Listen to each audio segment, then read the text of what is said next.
Assalamualaikum warahmatullahi wabarakatuh. Di video ini akan menjelaskan mengenai materi lanjutan tentang penyelesaian akuntansi. Di mana di minggu sebelumnya kita sudah bahas mengenai neraca saldo setelah penyesuaian, kemudian kita sudah buat laporan keuangannya, yaitu ada laporan laba rugi, laporan perubahan modal atau laporan perubahan ekuitas, dan yang terakhir adalah laporan posisi keuangan atau laporan atau neraca.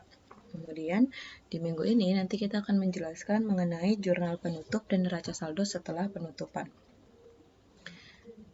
Ya.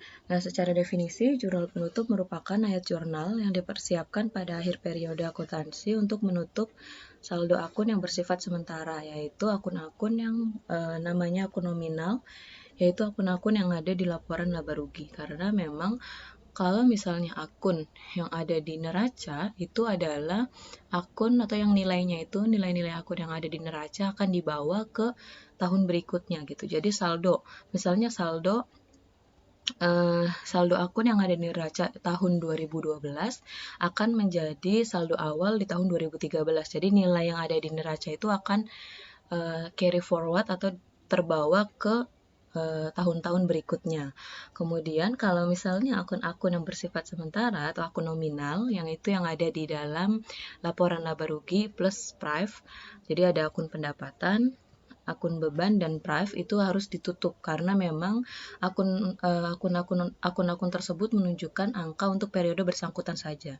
Jadi misalnya ada pendapatan jasa yang ada di laporan laba rugi itu di akhir tahun harus ditutup, nilainya harus dinolkan gitu karena di tahun depannya saldo untuk pendapatan jasanya itu harus nol karena ingin menunjukkan gitu bahwa di tahun tersebut memang pendapatannya ya segitu, bukan bawaan dari laporan sebelumnya.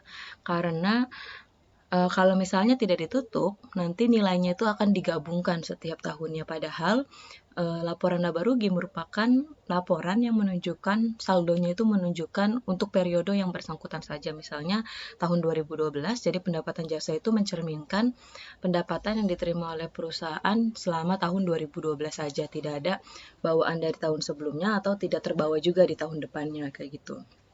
Oke, untuk menutup akun-akun tersebut, kita akan membalik akun-akunnya dengan satu akun baru, yaitu ikhtisar laba rugi, di mana ikhtisar laba rugi itu fungsinya adalah untuk menutup akun-akun tersebut gitu. Jadi misalnya kita lihat ini contohnya yang kasus Unindra Express di tanggal 31 Desember. Oh ya, untuk jurnal penutup ini dilakukan atau di jurnal pada akhir periode, yaitu di tanggal pembuatan laporan keuangan. Jadi setelah semua laporan itu dibuat, baru dilakukan jurnal penutup. Oke, kemudian kita lihat di jurnalnya. Ini di buku ada juga di halaman 83. Yang pertama ini jurnal yang pertama merupakan jurnal penutup untuk menutup akun-akun pendapatan. Jadi kita lihat secara untuk saldo normal dari pendapatan ketika perusahaan menerima pendapatan itu kan jurnalnya kas atau piutang pada pendapatan jasa. Nah, sehingga untuk menutup akun pendapatan tinggal kita balik nih. Yang tadinya di kredit jadi di debit. Makanya di sini pendapatan di debit mulai dari pendapatan jasa, pendapatan sewa, dan pendapatan bunga. Jadi semua akun pendapatan kita tutup dan di kreditnya lawannya adalah ikhtisar laba rugi. Nilainya tinggal disesuaikan saja. Jadi kita masukkan misalnya pendapatan jasa dengan nomor akun 4.1 jumlahnya 30.500 dan seterusnya sampai dengan ikhtisar laba ruginya total dari pendapatan jasa, pendapatan sewa, dan pendapatan bunga yaitu sebesar 35.500. Kemudian jurnal penutup yang kedua adalah untuk menutup akun-akun beban. Seperti yang kita ketahui bahwa beban ketika bertambah saldo normalnya adalah di debit. Nah, berarti untuk menutup akun beban kita tinggal balik. Jadi bebannya yang kita kreditkan dan ikhtisar laba ruginya yang ada di debit gitu. Kan kalau misalnya ketika misalnya contohnya membayar beban gaji ya, berarti perusahaan itu ada beban bertambah sehingga jurnalnya adalah beban gaji pada kas itu yang normalnya ketika pembayaran gaji. Nah, ketika ingin ditutup berarti kita tinggal balik ikhtisar laba rugi pada beban-beban. Mulai dari ada beban gaji, beban sewa, beban listrik, dan semua beban-beban lainnya yang dikeluarkan oleh perusahaan pada tahun yang bersangkutan. Kemudian untuk lawannya atau ikhtisar laba ruginya di debit dengan dengan totalnya itu adalah 10.750 yang diperoleh dari gabungan atau jumlah semua beban yang ditutup. Oke, kemudian kita lanjut. Selain itu, ini masih lanjutannya ya. Yang jurnal yang ini merupakan lanjutan dari jurnal yang kedua. Kemudian jurnal yang ketiga adalah untuk menutup saldo laba atau rugi.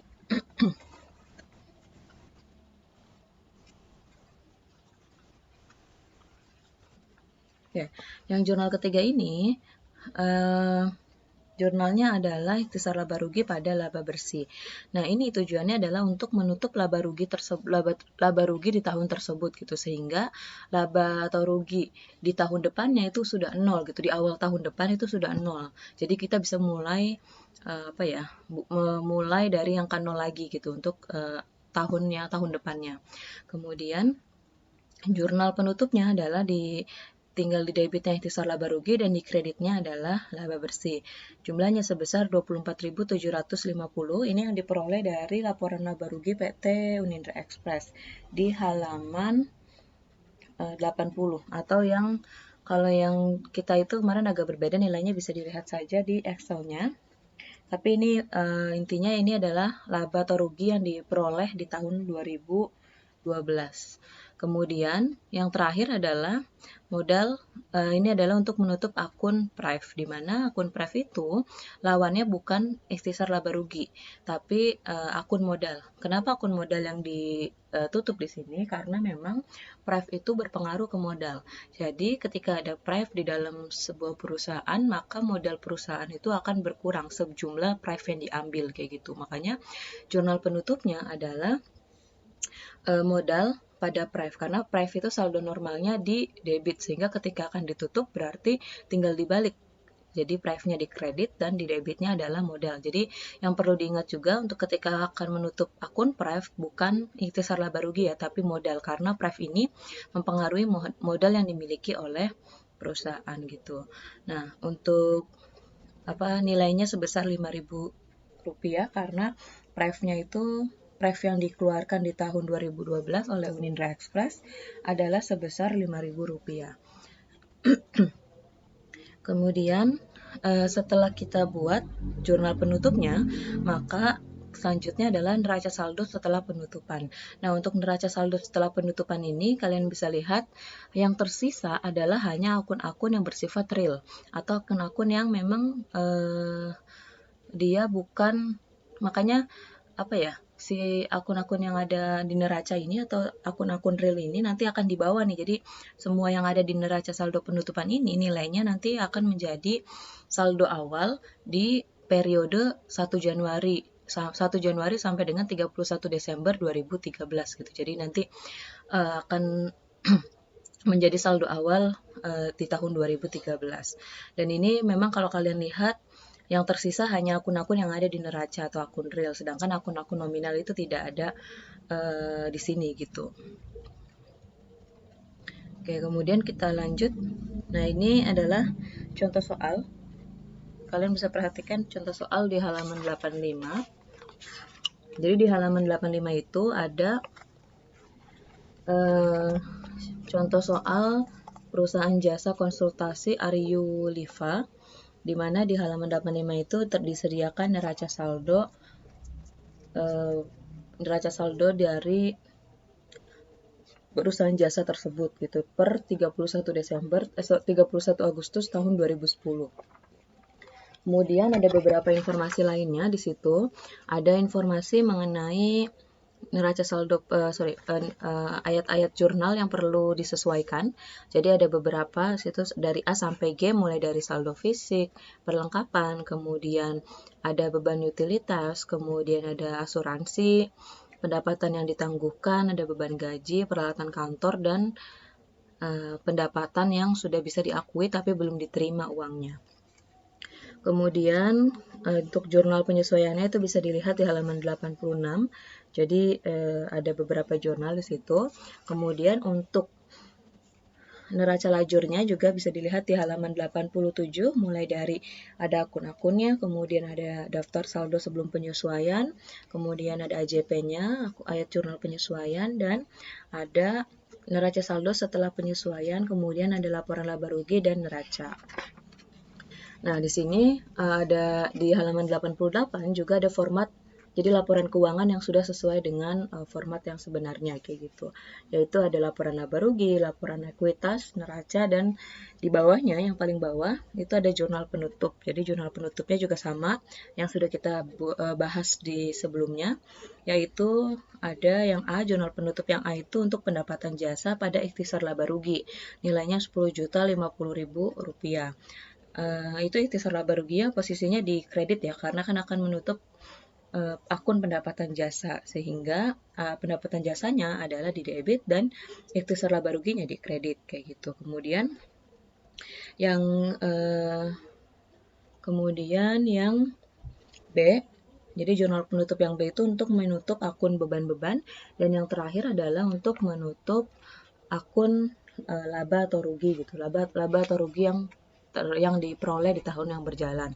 Di sini di contohnya Aryuliva ini tidak ada jurnal penutup untuk PREV karena di tahun tersebut tidak ada informasi mengenai PREV yang diambil oleh pemilik modal, sehingga PREV-nya itu tidak perlu ditutup. Kemudian di halaman 89 itu ada neraca saldo setelah penutupan, bisa dilihat sama juga bahwa di neraca daftar saldo setelah penutupan itu tidak ada akun-akun yang bersifat nominal, melainkan yang tersisa hanya akun-akun yang bersifat real saja atau akun-akun yang tertera di dalam laporan posisi keuangan atau neraca. Untuk materi hari ini sudah selesai. Saya cukupkan, kurang lebihnya mohon maaf. Wassalamualaikum warahmatullahi wabarakatuh.